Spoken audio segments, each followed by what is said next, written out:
Bienvenue les amis dans cette nouvelle vidéo correspondant à la correction d'un exercice en logique combinatoire. Donc dans cette vidéo, on va essayer ensemble de résoudre un problème de logique combinatoire qui est le démarrage de deux moteurs. Vous pouvez retrouver l'énoncé intégral de l'exercice sur le site www.pandacoder.com ainsi que plusieurs autres exercices de ce même type. Si vous êtes tout nouveau sur la chaîne ou si vous n'êtes pas encore abonné sur cette chaîne, je vous invite à mettre pause, à vous abonner et à activer la cloche de notification pour ne pas rater les prochaines vidéos.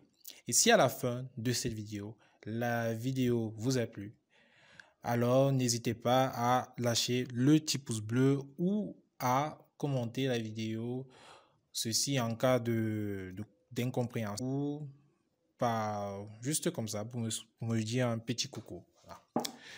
Ok, ceci étant dit, nous pouvons dès à présent débuter. Alors, donc l'exercice en question, l'exercice du jour en logique combinatoire, en problème logique, c'est celui du démarrage de deux moteurs. Alors, il faut bien suivre qu'est-ce que cet exercice nous dit. Alors, il nous dit ceci. Trois interrupteurs I1, I2, I3 commandent le démarrage de deux moteurs M1 et M2 selon les conditions suivantes. Le moteur M1 ne doit démarrer que si au moins deux interrupteurs sont fermés. C'est-à-dire que les I, c'est-à-dire les indices en fait des interrupteurs, la valeur de chaque interrupteur en fait doit avoir la valeur 1. Maintenant, on dit que dès qu'un ou plusieurs interrupteurs sont activés, le moteur M2 doit démarrer. Bien. Alors, première question, on dit que de la table de vérité de ce problème logique. Donc, on va essayer ensemble. Déjà, ici, il faut qu'on essaye d'analyser quelles sont les entrées, quelles sont les sorties. Ici, on constate bien que les différentes entrées possibles pour notre circuit sont les entrées, les interrupteurs en fait. Donc, on a I1, I2, I3. Maintenant, au niveau des sorties, on a les sorties qui vont représenter les deux moteurs. On a deux sorties qui vont représenter le démarrage des deux moteurs qui est M1, qui sont M1 et M2. Ok. Alors, donc on va essayer de commencer à traiter cet exercice. Ok, bien. Alors, comme je dis tantôt, nous avons trois entrées, I1, I2, I3. Nous avons deux sorties, M1 et M2. Donc, M1, c'est le premier moteur. Bien, on va s'intéresser à M1, après on va faire M2. Donc, on va regarder la condition de M1. Qu'est-ce que nous dit la condition de M1? On dit que le moteur M1 ne doit démarrer que si au moins ces deux interrupteurs sont fermés. Et on précise ici qu'un interrupteur est fermé lorsqu'il a la valeur logique 1.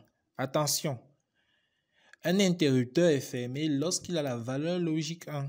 Revenons sur l'exercice. Et quand nous revenons sur l'exercice, on s'intéresse à la première ligne. La première ligne, on voit que pour le cas de M1, il faut bien comprendre, pour le cas de M1, on voit qu'ici, les interrupteurs, parce qu'on dit encore ici, M1 ne doit démarrer que si au moins deux interrupteurs sont fermés. Donc ici, on voit que les interrupteurs, d'après la condition, on voit que les interrupteurs sont ouverts. Donc ici, M1 va prendre 0, tout simplement. Ici, on a un interrupteur qui est fermé.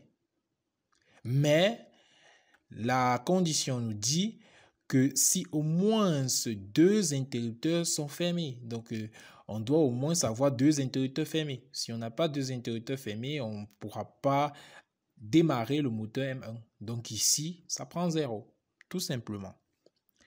Ensuite, ici, c'est la même chose.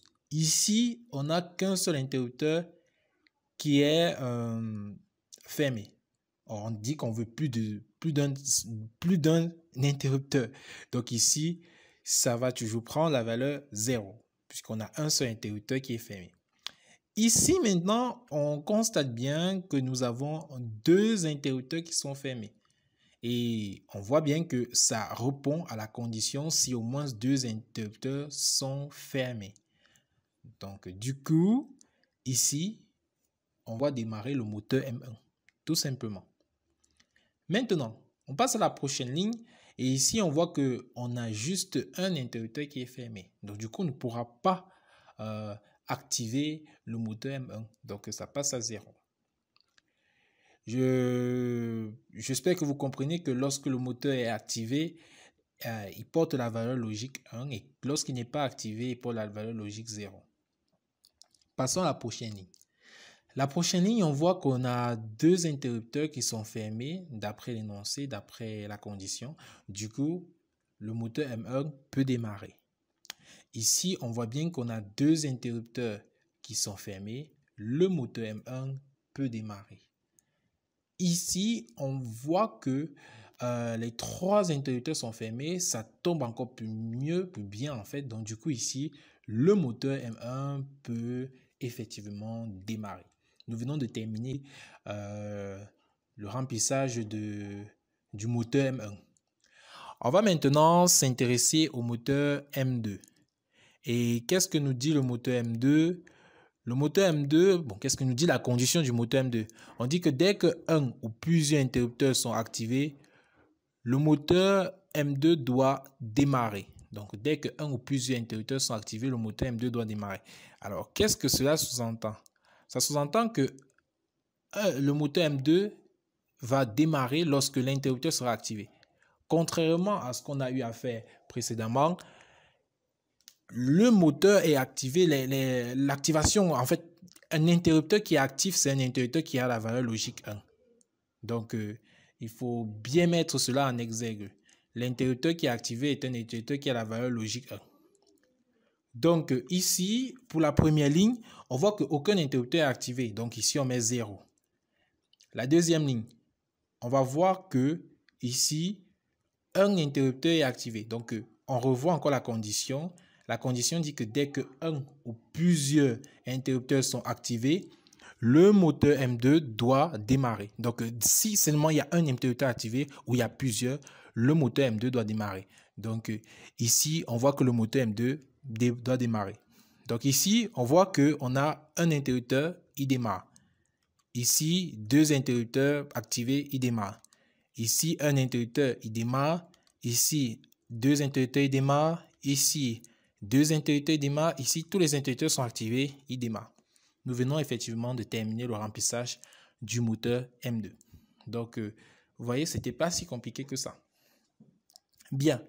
Maintenant, lorsque nous avons terminé cela, nous allons passer maintenant à générer la génération à trouver l'équation pour les moteurs M1, M2. Ok. On va pour cela tracer ce qu'on appelle, dessiner ce qu'on appelle les tables de canaux. Ah. Bien. Donc, voici la table de canaux qui va essayer qui va nous permettre, voilà, de trouver l'équation simplifiée pour le moteur M1. Ok.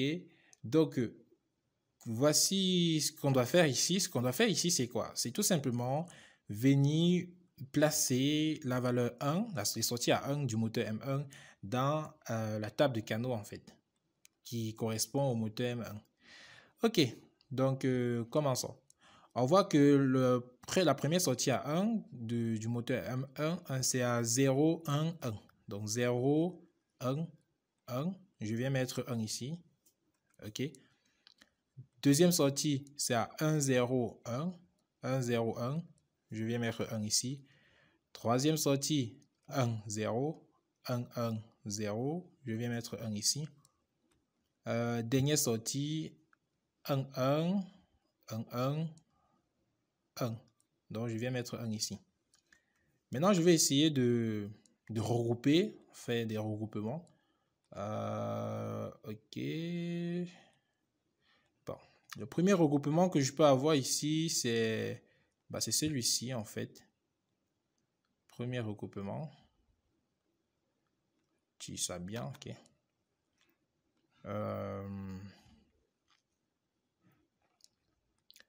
Voilà le premier regroupement. J'agrandis un peu l'épaisseur. Ok. Voilà le premier regroupement. Le deuxième regroupement qu'on peut avoir, je duplique un petit peu ça. Le deuxième regroupement qu'on peut avoir, c'est celui-ci. Et J'essaie un peu de changer la couleur. Je mets même le bleu là. OK. Voici le deuxième regroupement. On va voir. OK. Oups, là. Le troisième regroupement qu'on peut avoir, c'est celui-ci du haut. OK. Bon, je diminue un petit peu là. OK. J'attribue une nouvelle couleur pour celui-ci. Disons le vert. OK. Donc, voilà le regroupement qu'on peut avoir. Là, commençons par trouver la valeur du regroupement de celui qui est en rouge. Alors, celui qui est en rouge, le premier regroupement qui est en rouge, on voit que quittant d'ici à là, OK, on voit que c'est I1 qui a varié. Du coup, on va conserver I2. OK, donc je viens placer là. Et bien sûr, je suis positionné, je suis bloqué au niveau de I3. Donc, I3 vient se placer là. Donc, je suis positionné au niveau de I3. OK, donc plus. Donc, ici, correspondre au regroupement en rouge. OK. Maintenant, bon, ceci, c'était en... Maintenant, je passe au regroupement qui est en bleu. Alors, le regroupement en bleu, je suis positionné toujours là. Donc, je regarde ici, quittant d'ici à là, j'observe qui a varié. Je vois bien qu'ici, c'est I2 qui a varié. Donc, du coup, je jette I2 et je conserve I1 qui n'a pas varié, qui est resté constant. OK. Ensuite, je suis positionné sur I3. Donc, bien sûr, je conserve... Oups, là. Je conserve I3. OK. Je conserve I3. Donc, ceci, ça correspond au regroupement qui est en bleu. Bien. Oups, je devais mettre complètement tout en bleu en fait. Et ici, c'est pas évident. Ok. Bien. Continuons. Bon, je copie ça parce que ça va un peu déranger maintenant. Ok. Bon, continuons. Avec le regroupement qui est en vert. Alors, le regroupement qui est en vert, je vois que je suis positionné ici. Là, je suis positionné là. Donc, I2 et I1 vont être conservés. Je suis bloqué dans cette colonne. OK. Mais, qu'est-ce que j'observe? J'observe que, quittant d'ici à là, bon, I3 varie, bien sûr, parce que je vois que quittant d'ici à là, I3 varie. Donc, du coup, ici, c'est juste la valeur de la colonne. OK. Donc, ça avait la valeur, la couleur verte. Voilà. Donc, je vais essayer d'agrandir un petit peu tout cela. Donc, le résultat de l'expression de M1. Bon, M2, on va essayer de pousser ça un petit peu ici en bas. OK. Alors, pour compléter la table de canaux de M2, on va essayer de jouer un peu astucieusement, d'être plus malin que ça. On voit bien que la seule sortie qui ne possède pas la valeur 1, c'est la sortie où I1 égale à 0, I2 égale à 0, I3 égale à 0. Donc, du coup, cette sortie-ci. À part ça, le reste, c'est 1. 1 ici. 1 ici. 1 ici. 1 ici. 1 là et 1 là. OK. Alors, comme premier regroupement, on peut avoir ce regroupement-ci. Je vais mettre la valeur bleue. On peut avoir ce premier regroupement-ci. Comme deuxièmement, on peut avoir ceci. Je vais essayer de copier ça. CTRL-C. OK. Comme deuxième regroupement, on peut avoir ceci. Tout simplement. On peut avoir ceci. Comme troisième regroupement, on peut avoir ceci. Je change juste la couleur. Couleur là, je l'attribue le vert. OK. Donc, c'est un petit peu ça. Bon, je vais utiliser un petit peu CTRL X. Oups. Pas évident. OK. Bon, pour le premier regroupement, celui qui est en bleu, on voit que quittant d'ici à là, tout le monde a varié, mais que je suis positionné au niveau de cette ligne-là. Donc, ici, c'est juste I3. Donc ici, c'est I3. Donc I3. Et ça correspond au bleu. Bien. Maintenant, intéressons-nous au rouge. Le rouge, je vois que quittant d'ici à là, donc quittant d'ici à là, en fait, ça varie. Donc, je vais juste m'intéresser aux deux éléments-ci, en fait. Donc, je vois que c'est tout simplement, je vois ici que quittant d'ici à là, qui varie, c'est I1, donc je le jette et je conserve I2. Donc, c'est un petit peu ça. Donc ici, je conserve I2. Ok. J'ai encore... Ok. Maintenant, le vert. Bon, je mets là en rouge. Ok. Bien. Maintenant, pour le vert. Le vert, c'est la même chose que le rouge. Je vois que quittant d'ici à là, je vois que c'est plutôt maintenant I2 qui a varié. Donc, du coup, je jette I2 et je conserve celui qui n'a pas varié, qui est I1. Et ici, ça correspond au vert. Ok. Hop, là, peut-être c'était tout en fait. Donc, ça correspond au vert. J'essaie d'agrandir tout ceci. Et ça donne un peu un truc comme ça. Bon, c'est pas très esthétique, mais bon. Voilà l'équation du deuxième moteur. Ok. On va passer à la prochaine question qui dit que donner le logigramme correspondant au circuit. Donc, le schéma logique en fait. Ok, donc on va essayer ensemble de sortir le schéma logique de ce circuit. Pour cela, je vais utiliser pen. Ok, donc je vais placer là les différents interrupteurs I1, I2 et I3. Bon, désolé si c'est pas très beau à voir. Ok, je vais m'intéresser au moteur le plus facile qui est le moteur 2. Je vois que le moteur 2, c'est la somme de toutes ces portes logiques. Tout ça, c'est dans un OU, donc dans une porte logique OU. Et bien, je vais essayer de réunir tout ça dans une porte logique OU. Oups, là. Ok, donc, je vais essayer de réunir tout ça dans une porte logique OU pour le moteur M2. Donc, je vois que c'est I3, I2, I1. Ok. Et tout ça, c'est M2. Bien. Maintenant, le plus complexe, en fait, c'est M1. Alors, essayons de... c'était où tout ça? Essayons de revenir sur l'équation, en fait. Ok. Je vois que M1, I2, I3. I2, I3. Donc, I2, I3. I2, I3. Donc, la première porte logique, en fait, c'est I2, I3 qui est une porte logique E. I2, I3. Donc, je prends I2, je prends I3, je mets dans une porte logique E. Ok. Je tire comme ceci. La deuxième porte logique, c'est quoi? C'est I1, I3. I1, I3. I1, I3. Regardez bien là où je tire les fils là. Ok. Maintenant, la troisième porte logique, c'est I1, I2. Donc, la troisième porte logique, c'est I1, I2. Ok. I1, je tiens encore I1, I2. Je mets tout ça dans un E. Ok. Et tout ceci, ce sera mis dans une porte où présenter le moteur M1. Donc, c'est un petit peu ça.